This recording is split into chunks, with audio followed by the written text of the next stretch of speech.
Hello, I'm Terrence McNally. Welcome to Free Forum, a world that just might work. I'm going to be speaking today with James GUSTAVE SPETH, former Dean of the Yale School of Forestry and Environmental Studies, environmental advisor to Presidents Carter and Clinton, a founder of the World Resources Institute and the Natural Resources Defense Council, who's released 2 books this year, The New Systems Reader, Alternatives for a Failed Economy, and They Knew, the U.S. federal government's 50-year role in causing the climate crisis. You can learn more at The Next System, that's one word, thenextsystem.org, and Our Children's Trust, again, one word, ourchildrenstrust.org.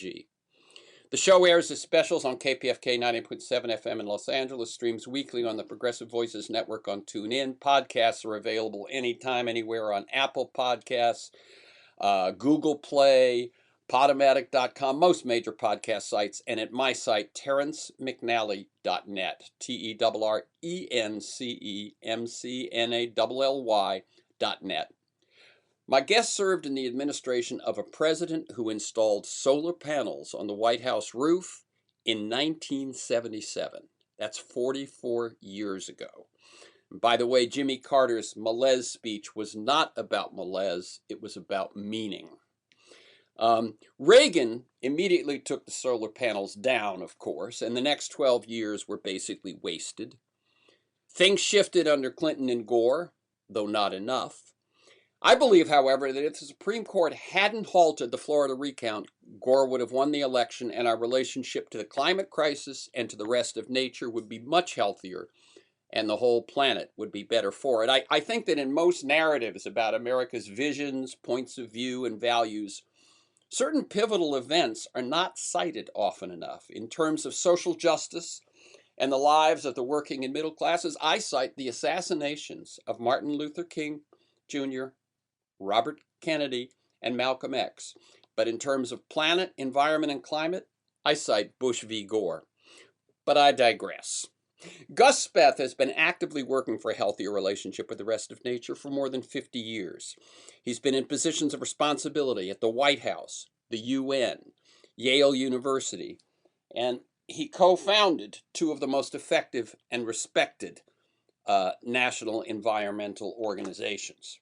What has his experience told him about American society, global society, governments, courts, civil society? How has his vision and objectives evolved over the years? How is his sense of what are the most important issues, the most promising possibilities, the biggest threats, the top priorities? How have those changed in response to his life experiences in the middle of all of this and to changes in the natural world, in science, in economics, in politics? And finally, what is his current perspective? Where does he think we should be focusing our attention and our energies? What's most important? What's most urgent? What's most likely to happen? And what's most likely to succeed? Spoiler alert, Speth believes that a meaningful and effective response to the climate crisis is impossible if we simply focus on climate or energy or emissions, but that it demands a new system of political economy to replace the current system, which is not up to the challenge. So let me offer some thoughts about how I think we got here. Though the 1950s and early 60s may be a time that Make America Great Again folk look back on fondly, they may forget that taxes were high, really high at times, and unions were strong. And through the ongoing tussle between industry, labor, and government came success and growth. And rooted in 1960s idealism, we were out to share the prosperity even more. Richard Nixon, people forget this, signed into law both the EPA, the Environmental Protection Agency, and OSHA, Occupational Safety and Health Administration. Well, some in economics and business were not happy with the direction things were taking. 2 things happened in 1970 that set us on a course that today's guest is hoping can change. Milton Friedman, in a New York Times op-ed, made his admonition that the sole purpose of corporate behavior was to enhance shareholder value.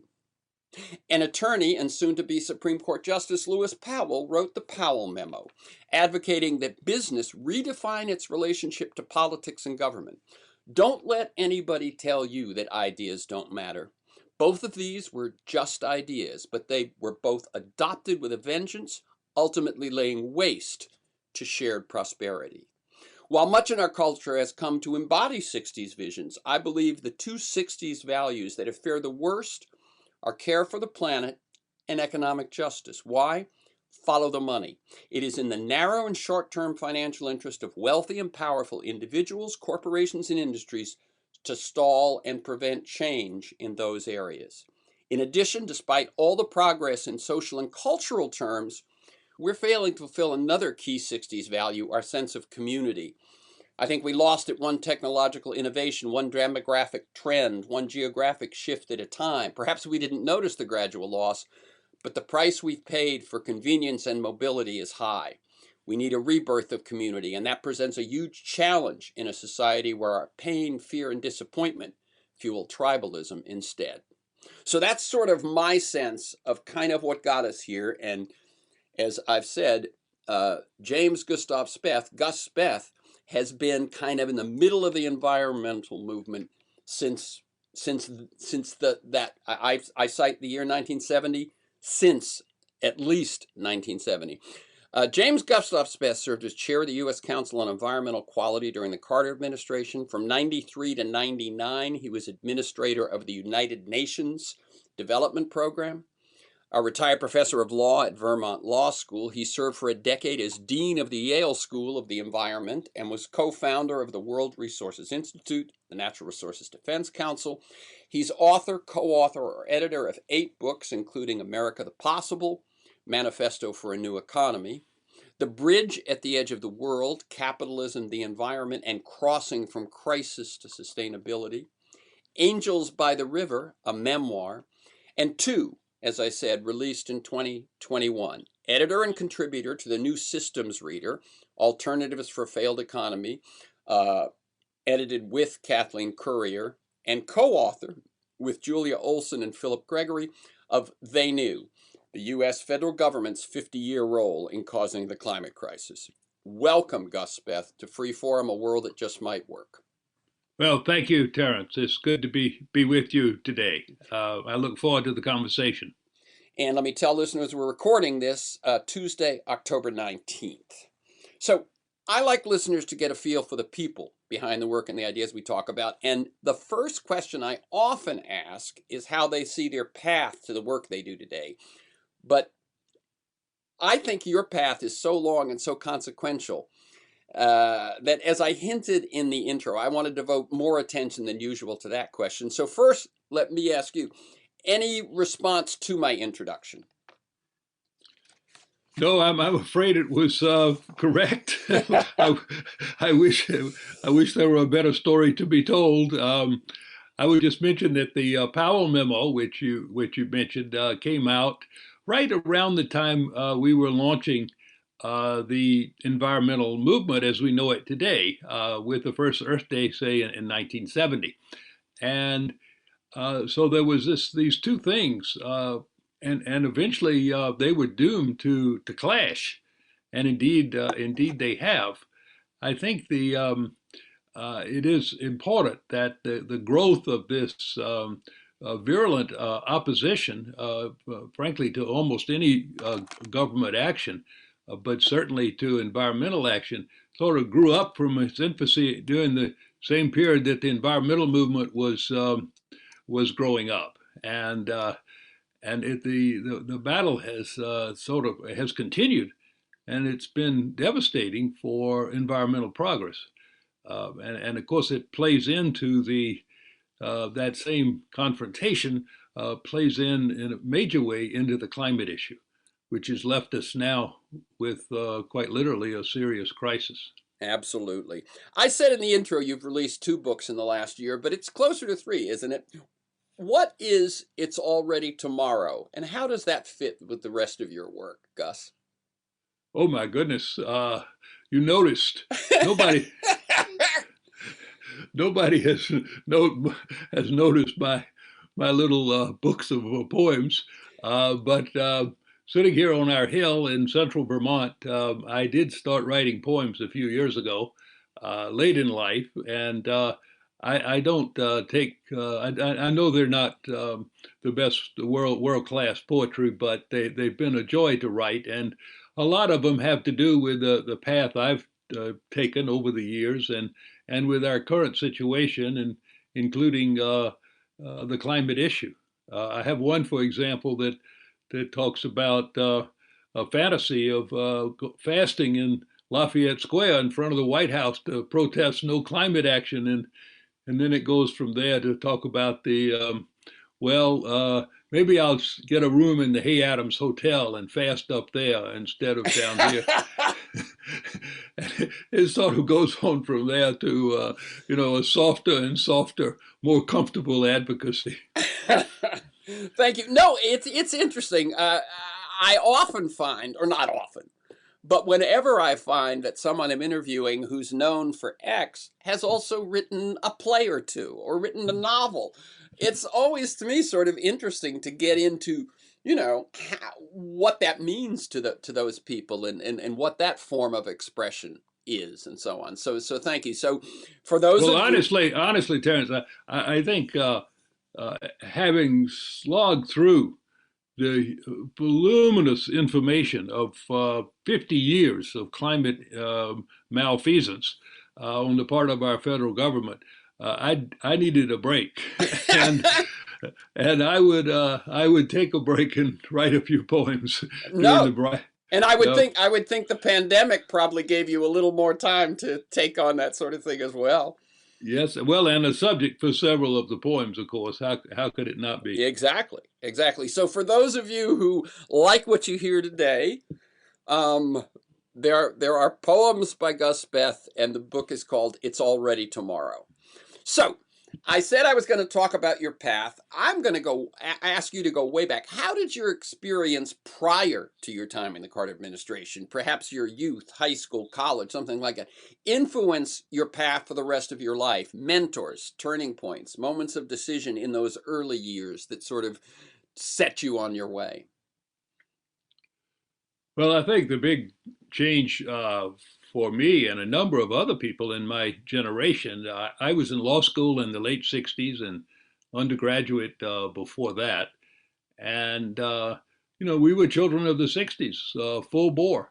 And at law school, a group of us began looking for something we could do that would be socially constructive and not go to a big law firm. Mm-hmm. I was at the Yale Law School at the time, and the law school was full of people with these aspirations. And one day I saw a story about the NAACP Legal Defense Fund bringing a legal action, and it occurred to me, wow, why don't we have an NAACP Legal Defense Fund for the environment? And so that started the process that ended up in about 2 years later, really, in becoming the Natural Resources Defense Council.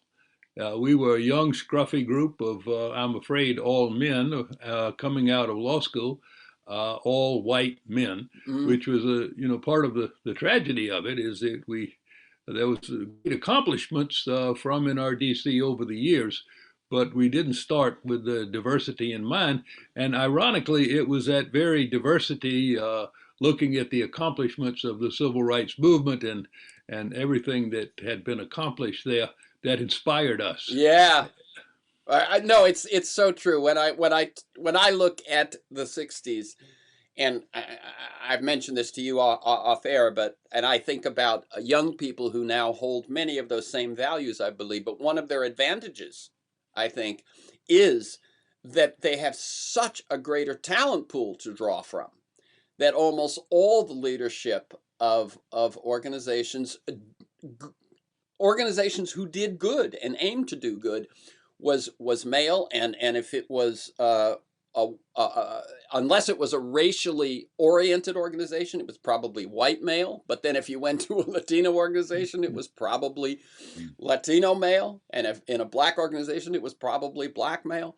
And to think of women, LGBTQ, immigrants, et cetera, that are available and and influential now in youth movements, I think is just such an advantage.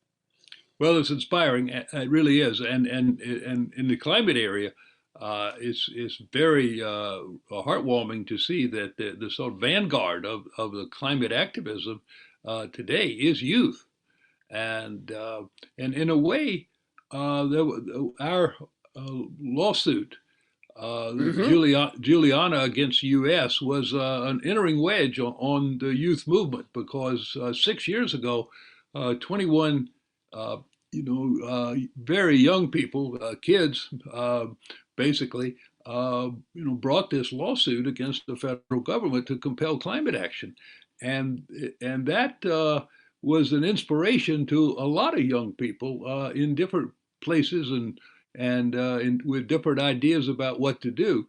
But I think it really helped open the door to this youth movement that we are now benefiting from, and that we see right now with the protests that Sunrise Movement is bringing to the doors of the Capitol and the White House. Absolutely. Or Extinction Rebellion in the UK and so on. Yeah. Absolutely, yeah.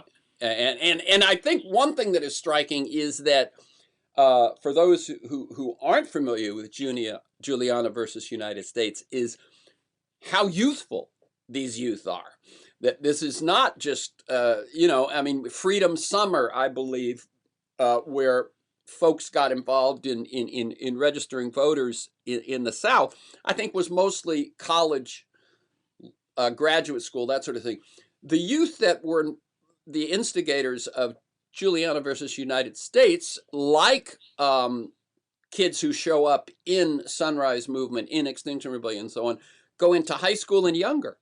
Yes, and not now because some of them Yeah. they're 6 years older, but they that's how it started. Absolutely. Okay. I want to. We will talk about the case. We will talk about the federal government's role. We will talk about the new system. But I want, if you can, and I know this is tough, but that sort of sense that you've been in the middle of this, as we said, since for over 50 years. 1970, as you're beginning to, working on Earth Day and NRDC and so on, is now over 50 years. When you look back, what are some of the ways in which both your experiences being in the White House, at the UN, etc., where decisions are being made, and then the changes in the science, the changes in the natural world, how have your perspectives on what's wrong, what's possible, where we should be focused, all that sort of thing, how have they evolved over those 50 years? Well, that of course it's a 50-year story, but I know, but I'll try to concentrate on the key thing. I think the key thing. okay. I was for most of that time when I had these impressive sounding positions. Uh, I was working within the system, so to speak, to try to make the system work.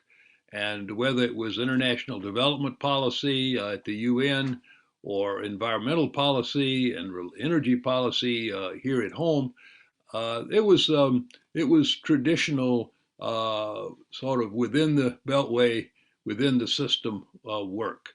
And and the change came when I finally took a break from sort of activism and leadership of these big organizations and went to Yale as a professor and as a dean and had a chance to reflect.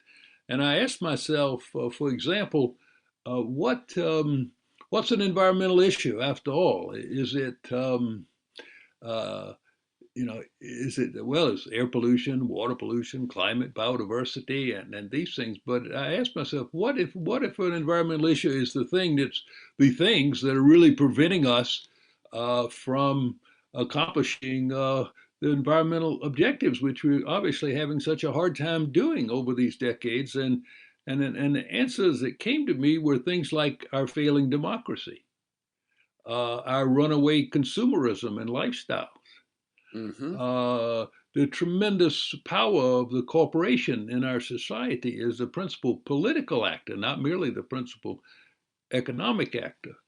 And the way we measure things with this totally false, measure of economic performance, GDP, and our worship of GDP growth, and I added those things up, and I said these are what's really these are the real problem here, and they lead to the failures that we've experienced in environmental action over the decades.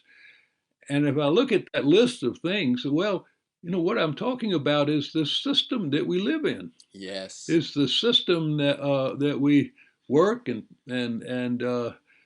live in, and that's what's determining the outcomes. And if we environmentalists don't get out of our shell of what we think of as environmental policy and start addressing the tremendous disparities in our society, our failing democracy, our runaway consumerism, our wrong-headed values that put everything on materialism and nowism Mm-hmm. and anthropocentrism.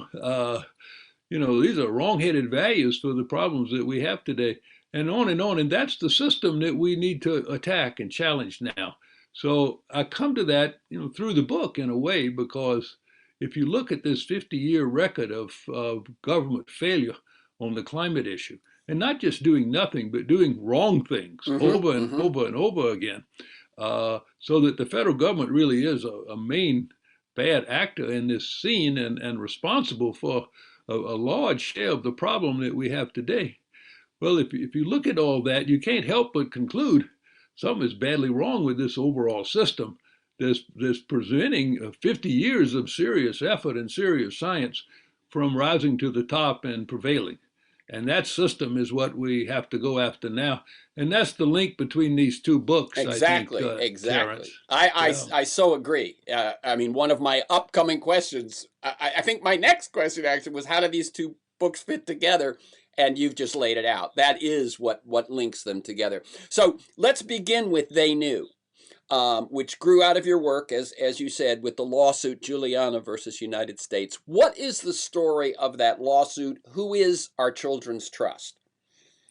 Well, our Children's Trust is a very effective children's advocacy based in the state of Oregon, with associations with but not any affiliation with the law school at the University of Oregon. And I think they have brought a number of lawsuits on behalf of children. But in this case, 6 years ago, there were 21 youth plaintiffs that were organized and wanted to bring this lawsuit. They come from across the U.S. They were of many ages, and they came together to file a lawsuit that part of the claim that was being made was that the federal government had violated their constitutional rights by actively destroying really the environment, the climate that they were going to inherit. And that was a violation of their due process rights and required a remedy on the part of the courts to set them on a better path and to sustain the climate for them. So they needed to show in part of that lawsuit that the federal government was indeed responsible. And of course, we had evidence of that, extraordinary, deep evidence of it. And so my job really as a kind of a historian, if you will, of a 50-year period was to capture that evidence in all of its detail and sadness, Yeah, really, yeah. and present it so that people could understand, what had happened. Here Right. is what happened. Here's what we knew, and here's what they did, and this is how we got to where we are today. Right. And you point out a couple of things. One is that you can't stake a legal claim on inaction. So the mere fact that the federal government hadn't done enough to combat or to remedy the climate crisis would not have been you would not have worked as in a lawsuit. But your job was to point out that it was actual willful actions taken by the federal government, permits, subsidies, rulings, and so on. Exactly. And it wasn't, we had the evidence, so it was a question of marshaling it and presenting it to the court originally. Basically, the book is a document that was originally prepared for the court. I've updated it since and added a chapter on Trump to finish the Trump era. But I think it now there are hundreds of footnotes, and an interesting thing about this book is that while there are hundreds of exhibits, federal documents mostly cited in the book, they are all now live online at our Children's Trust. So if you read the book and you see some outrageous thing happening or being said, you can go back and look at the original memo, like the one that Moynihan sent Ehrlichman in the Nixon administration, pointing out that the tidal basin was going to be flooding if they didn't do something soon. Wow. At that point already, yes. And the other thing that I think is worth mentioning, Gus, is that originally you just supplied them information about the Carter administration, one that you had been involved in, and you did such a good job, you ended up with a bigger job. Well, I don't want to say that I was tricked into doing that, but I would say that they surprised me after I finished the Carter administration when they said, "Now will you do all the other administrations?" And the good news is that they had done at our Children's Trust an immense amount of documentary research. They had been to all the presidential libraries. They had accessed all the major reports and had them all on file and copies of them. And so it was, it was possible to pull this together, but by one author. But it was only possible thanks to the work that the staff of our Children's Trust had done. Excellent, excellent. Okay, now one thing you say is that you believe a judicial ruling declaring our right or youth's right to a healthy planet is essential. And I have a couple of questions. One is why? What would that give us? And two, given the current makeup of the judiciary, especially the Supreme Court, is that feasible? Well, we have to take it one step at a time, so to speak. I think that there are several, if you ask yourself, well, we can't keep doing the same things over and over again, can we? I mean, that's what the definition of insanity is, right? Yep, To keep yep. doing one definition, to keep doing the same thing, expecting a different result. And so we've done a lot of the same thing for 50 years, and we've got to do something different now. And one of the things we have to do, and I want to mention a couple of others as well, but one of them is to invoke the judiciary. The federal government, the executive branch has failed us. The legislative branch has failed us, and hopefully that's not a pattern. Those aren't patterns that will continue forever. But it's now time for the judicial branch to step up. And this lawsuit is endeavoring to get the judicial branch to step up and to see it as a constitutional right. And when the federal government is basically responsible for the devastation, then the Constitution, then the due process rights, have been rejected, ignored in this, and that's part of the theory of the lawsuit. Now, one huge advantage of getting the courts into this and seeing it as a constitutional issue is that understanding can persist from administration to administration and can transcend a change in administration. And the courts can play a role in helping us to stay on a strong path of dealing with the climate issue, regardless of the administration in power. And we see that happening in some places in Europe, where the courts have stepped up. So that's one of the things that I think we need to be doing is to get the courts, which have played such a huge role, for example, in civil rights and a host of other areas, um, and to gender issues and other things. The courts have been very important in changing basic values in the country, what we stand for, and recognizing what we stand for. So we need the courts in this issue, and we need to see climate as a grave constitutional matter. And you've pointed out that uh, in your look at the past 50 years, three administrations took the climate crisis seriously. As I said, none of them did enough, but the Carter, uh, Clinton, and Obama administrations at least took it seriously and made moves in the right direction. And then, of course, they run into the obstacles of the system. But as you point out, each of them was followed by a flamethrower. Reagan, Bush, Trump, all reversed.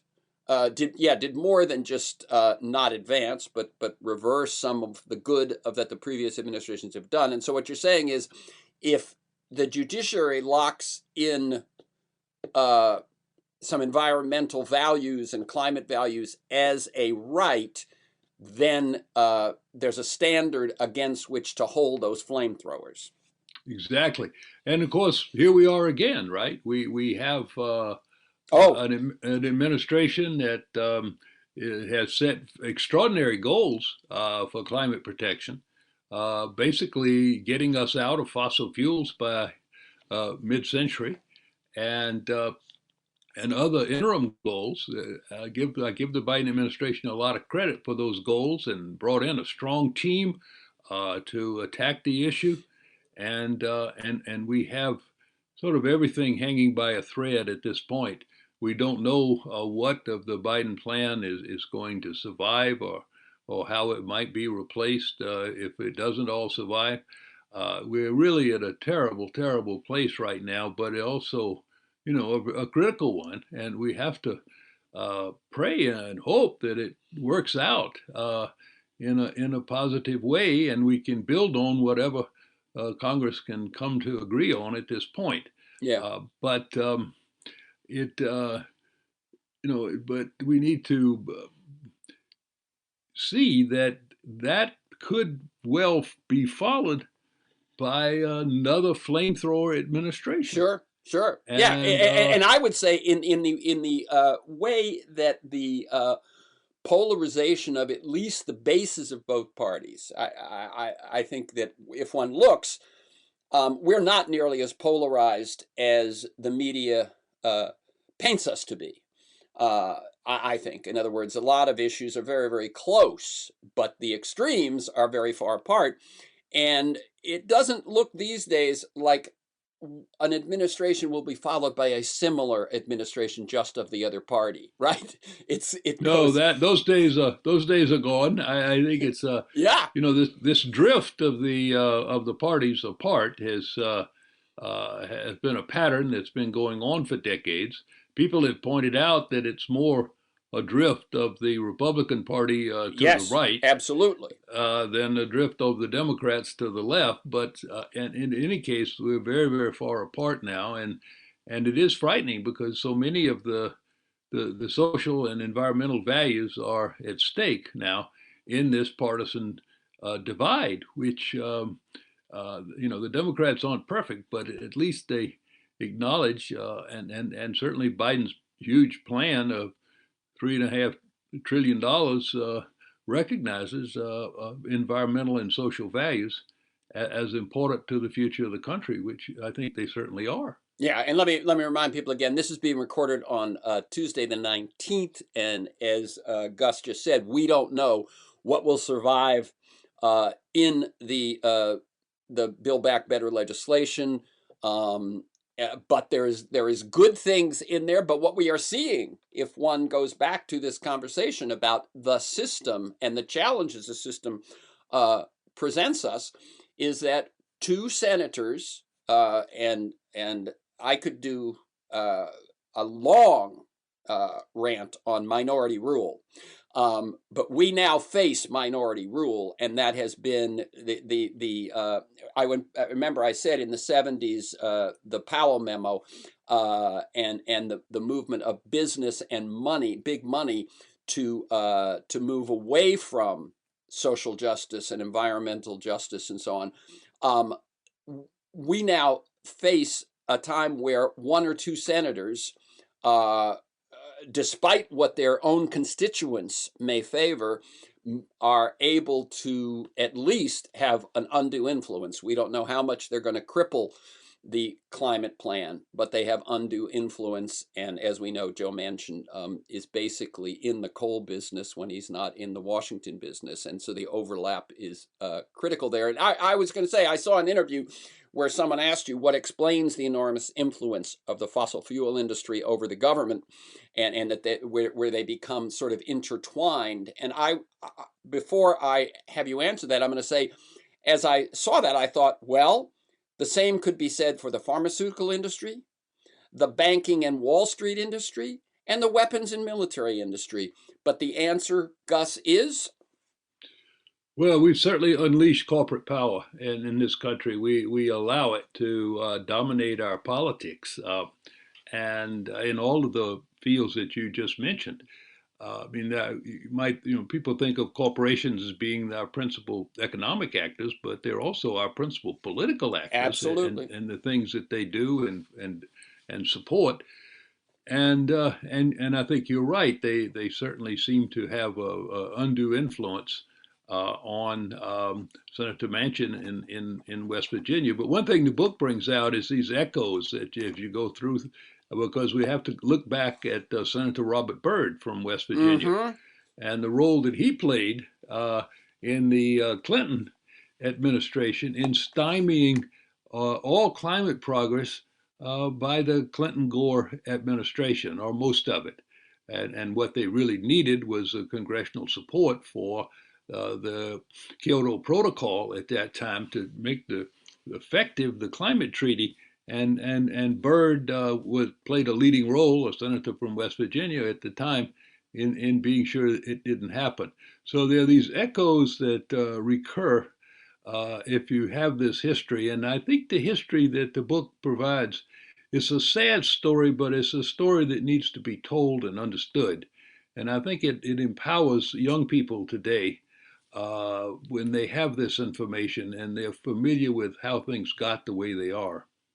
Yeah. Let me tell people, by the way, this is Free Forum, a world that just might work. I'm Terrence McNally. I'm speaking with James GUSTAVE SPETH, Gus Speth, former dean of the Yale School of Forestry and Environmental Studies, environmental advisor to Presidents Carter and Clinton, founder of the World Resources Institute and the Natural Resources Defense Council. And he's released 2 books this year. We're talking about both of them. The New Systems Reader, Alternatives for a Failed Economy, and the one we're speaking about right now, They Knew, the U.S. federal government's 50-year role in causing the climate crisis. You can learn more at The Next System, one word, thenextsystem.org, and ourchildrenstrust.org. Well, again, one word, Our Children's Trust. They're the folks behind the lawsuit, and in some ways, the book They Knew. Let me just say one sad thing that I'm reminded of, which is that why your call in both books and in your recent talks that I've looked at, for really a much more aggressive mobilization of civil society, of the citizenry, and you call what we've been doing, when you're saying the things that don't work, like the federal government doesn't work, the legislative branch doesn't work, and you say comfortable advocacy has been shown not to work. Comfortable advocacy, and you're saying it's gotta be ramped up. One of the things that I think makes that really clear is that exposing the truth, as this book does, can't be counted on to change minds or policy fast enough. And I'm reminded of Daniel Ellsberg's feeling, his disappointment. His assumption was if he risked going to jail to put out the Pentagon Papers, that America would wake up and the war would end. And the war went on for several years after the Pentagon Papers were were released.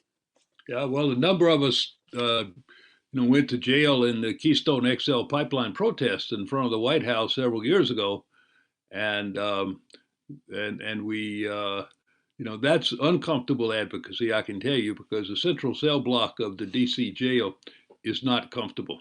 Okay. Uh, and but I think we need a lot more of that. We need massive civil disobedience at this point, and civilly obedient protests and demonstrations and forcing a reckoning. People need to come out now and in a level that perhaps the Extinction Rebellion appreciates more than any other big group. Sunrise also now, I think, and and mobilizing people, because I think protests have a way of making people wonder, well, what's going on here? What is it that serious? And if they ask that question and answer it honestly, they'll conclude that it is that serious. And so we're seeing a lot of bad effects of climate change right now, and Yes. that's certainly mobilizing people. It's deadly serious already, and it's going to get worse before we can basically reduce the greenhouse gas emissions. The U.S. is now a rather modest portion of total global emissions. So, but if we can't act, we can't expect other people to act, and they really won't, except perhaps some Europeans. And so, it's really up to us. And right now we're failing. We're going into this meeting in Glasgow, a major conference on climate and John Kerry is leading the charge for the administration, and he expected to be able to go there with some powerful initiatives in his pocket to demonstrate that the U.S. was back, as they say, and powerful on this issue and leading. And he has, unfortunately, the things he had hoped to be able to show are jammed up in our political Yeah. system Yeah. back home. And as you mentioned, you know, I guess shouldn't have surprised us that when all the window dressing fell by the wayside, the thing that Senator Manchin really wants, perhaps more than anything, is to kill the climate Yeah. provisions. Yeah. Right. He talked about the size of the bill and so on, but once he finally was willing to talk about specifics, it was pretty clear that and of course what's interesting is the progressives countered by saying, okay, if it's the size that bothers you, we'll assure these things for less time. Their assumption being that unless the political winds change, which they may, that things would be renewed later. It turned out once he was had to respond to that, he revealed that, of course, the climate things were red lines for him. Um, Yeah. let me just point out for people who haven't been mobilized or engaged the way that so many were for Black Lives Matter last summer. And I think there's something similar there, Gus, a little bit Yeah. that when we saw, unlike the Afghanistan Iraq War, when we saw daily on the news what was going on in Vietnam, people got in the streets. When people saw George Floyd knelt on for 10 minutes, people got in the streets. And I think it's the wildfires and the floods that may be what gets people in the streets again. And then I wanted to say that according to the research of Erica Chenoweth, I assume you're probably familiar with this, that basically nonviolent protest is always more successful than violent, and that it only takes the research shows that it takes 3.5% getting really active for sort of as a tipping point for when things begin to change. Well, it's fascinating results, and I hope we can get to that 3.5% very soon. And I want to, in a way, correct something, not correct Oh, something, but clarify something I said a moment ago, which when I referred to the fact that we did protest oh yeah. to the point of getting in jail. I think that I've been guilty as anyone has been of this comfortable advocacy. I mean, that's been my life, and I've rarely, stretched beyond my comfort zone. But I think we have to think, what we really stand for and what we are prepared to fight for. And if we have children and grandchildren, as I do, we have to be willing to put it all on the line. Yeah, very good. What is your response? I assume you're aware of Bill McKibben's recent call. He stopped writing his weekly column, or what I think it was weekly, it might have been biweekly column on the climate crisis for the New Yorker, and said because he had to return to putting more of his energy into mobilizing, but that this time around he was focusing on boomers and the silent generation to join the already activated youth. And with youth, I would say again, it doesn't mean that all youth are activated, but they've, I think, hit that 3.5%. And so, what's your response to Bill's call with the third act and so on of needing to bring in us older folks? Well, yes, I think the idea that this is a boomer thing is a polite way of referring to older folks, as you put it, and I signed up right away. I think it's a great initiative, and there is a huge reservoir of people out there who are retired or getting there, and many of them in retirement communities of different types, and many of them with some resources and Mm-hmm. certainly time on their hands. So I think this is a resource that hasn't been fully tapped, and it's time to activate that community as well. And I wish Bill well with it. We need the whole thing. We've had a lot of activation on the climate issue from the black community, the indigenous peoples in the U.S. and Yep. Canada, and youth, and it's time for us old guys and gals to get a move on. Yeah, as I say, it's time to fulfill our early promise. But I would also say that let me tell people, by the way, I'm going to give out two resources. One that is Third Act, one word, thirdact.org is where you can go. The website is yet to be deeply populated, but it gives you a place to sign up, as Guster said, get involved, get on that list, and become part of that movement. One other thing I do want to mention is there is a documentary about the court case, and it's called Youth versus Gov.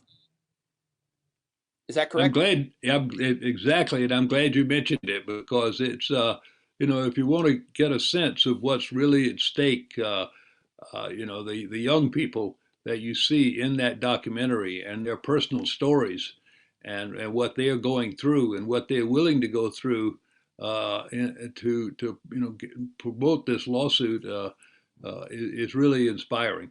Yeah, So it's a good film. and it's Youth v Gov, right?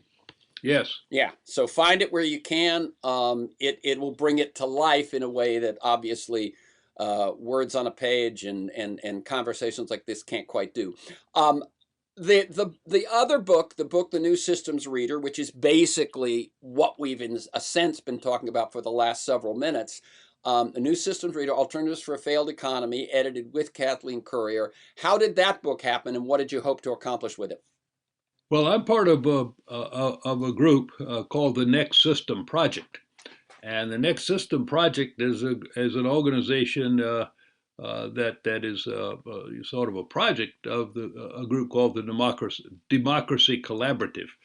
Uh, and what we have, come to the conclusion is that, basically that there's multiple failures across a broad front can't be attributed to shortcomings, small shortcomings and lack of money or lack of reforms here and there, as nice as that would often be.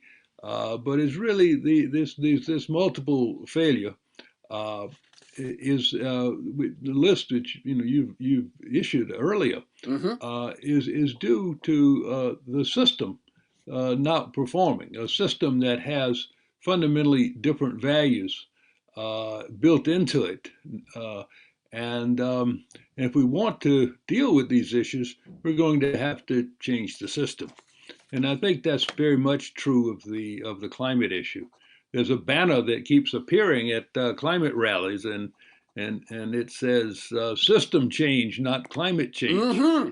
Yeah. And I think, I've always thought that captured the reality. So our group over the years sponsored a series of essays online, and and from people who we knew were thinking about alternatives to the current system. Some of them rather modest changes, what you might think of as social democracy, moving to be more like Sweden, for example. And others of these essays that we posted online reflected, deep changes, including some that abandoned the market mechanism altogether and had full-grown ownership of productive capital by the workers and by communities and government, getting away from the sort of ownership of capital by the financiers and large corporations. And so we have this spectrum of essays, and we said, well, we really ought to make this permanent because online things don't always last very long.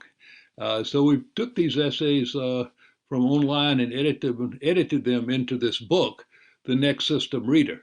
So it has a variety of perspectives in it, you know, and as well as my essay, which is in there, and Mm-hmm. others. So I think it's a useful document to think about how do we get out of this the complex that we're now trying to make work, and indeed we have to make it work to some degree because these deeper changes are not going to happen overnight. Right. I'm reminded of something which we often hear about technology or social media and so on, where someone will say, well, that thing that's a problem is a feature, not a bug. What they mean by that is that, all your data that gets scraped by Facebook, that isn't a problem. That's the essential core of the business, that sort of Yeah. thing. And I think that one of the things that we're saying about the current system is that don't kid yourself. The fact that fossil fuel has the influence it has is actually a feature of that system. It's not a bug Yeah. in terms of the way the system itself runs. I want to say a couple of things, make sure I get them in. One is that I recently interviewed Bill McKibben and Paul Hawken, and both of them, McKibben in his advocacy for the third act and for the mobilization of boomers, and Hawken with his new book, Regeneration. What is interesting, striking, and linked to what we're talking about right now, Gus, is that both of them have expanded beyond the climate lane. McKibben, the third act is not just about climate. It's about Right. inequality. It's about systemic racism and otherness. It's about fragile and weak democracy. And Hawkins' book, Regeneration, again says the same thing, that he said if you want people to pay attention to the climate, they've got to feel that someone's paying attention to them. And so it's about inclusiveness. It's about the working class. It's about the middle class. And so I think I just wanted to point out that this moment of stepping back and saying, wait, if we're going to solve this crisis or that crisis, we've got to realize we've got to solve the deeper crisis behind those others. Yeah, I think that's exactly right, and it's sort of the evolution that my three books at Yale Press took. Because I started out with a sort of exclusively environmental focus, but over a period of a decade with these other two books, I came to address all these issues that you mentioned and to see them as part of the system. I, I hesitate to report the reality, though, of what I would call, I make a joke that my books were on an exponential curve. Unfortunately, it's exponentially down. Uh, and uh, and but when I was dealing strictly with an environmental theme related, I was selling a lot of books. Oh, I got it. But you know, when you broaden out, we have to hope that that situation is changing, and more people are seeing uh, these issues in holistic terms and in system terms Yeah. and system failure. But back when I was writing my books, the world wasn't ready yet. So we did okay, but we didn't. It was Yeah, we interesting. never got up to our original high. Right. But to me, that, I mean, that you, Bill, and Paul, just to name three, but folks who've been at this work for a long time, have all sort of taken this step back at the same time, this broader, deeper. I think it says something. I'm going to comment something, and then I'm going to ask you one last question. Sure. Um, the comment I just want to do is one thing that I learned about you, and I'm just going to say it because I think it's fascinating, and I don't think we have time to talk about it. Which is, you admit that growing up in the South in the 40s and 50s, and I grew up in Florida in the 50s and early 60s, life was pleasant enough if you happened to be white, and that it wasn't until your undergraduate years that you realized the level of injustice and how rotten the system was. I would say similarly, although for me, because of the 5 years difference, it was probably in late high school. But that gives you actually some hope that it hasn't changed completely, and obviously critical race theory would say it hasn't changed much at all. Mhm. But that shift in your perspective and the perspective of so many is what's needed now on the broader question. Let me just make this the last one, Gus. You're standing in the future. 10 or 15, 25 years have passed. You're looking backward. So you're in the future. Did we turn things around, and how did we do it? Well, we can certainly hope that we have turned things around. In 10 years, it's going to be we will know whether we are going to, you know, try to get on a path of saving what's left of the climate versus losing our bearings, really losing the planet in a way, and extinguishing most of the species, most being more than 50%, uh, and endangering countless millions of people. So we have to. So there's a fork there, and I think, you know, we'll probably know in a decade whether we took the right Mm. fork, or And whether took we and took it soon enough.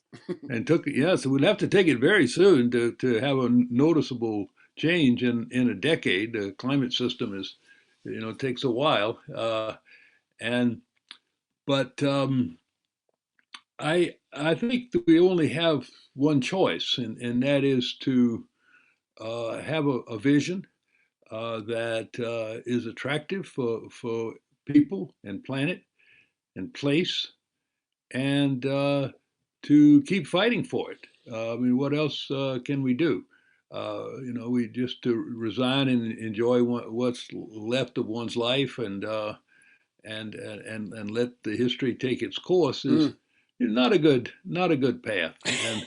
And even if we, you know, we lose, we, you know, our, you know, as I say in one of my poems that nobody reads, you know, you never know who will come to stand your side, but in the end, your peace is that you tried. Mm. Very And good. so there's kind of a, you know, that's our choice. I think is to choose to act and Yeah. to fight for it, and hope for the best.